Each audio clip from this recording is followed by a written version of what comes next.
Slahayim Shiksh. That means hello friend in Chinook jargon, a language that was spoken in the village at Fort Vancouver. I'm Cassie Anderson, Park Ranger and Historic Programs Coordinator at Fort Vancouver National Historic Site. Welcome to your urban national park.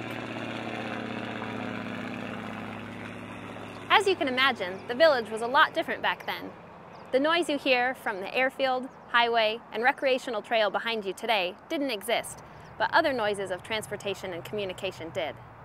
Horse-drawn Red River carts groaned with trade goods over the rocky roadways. Hawaiian farmers called out to harnessed oxen pulling heavy plows through the rich soil, and sailors loaded their cargo and furs onto ships at the waterfront.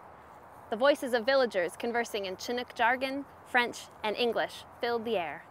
You may recognize the names of HBC officers.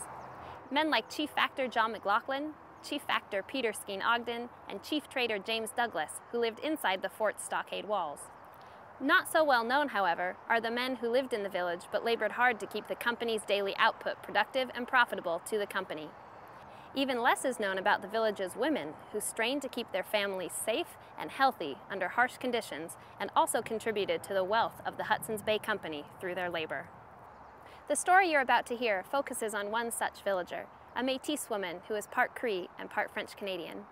She arrives in the village in 1833 from eastern Canada with her husband, a French-Canadian fur trapper.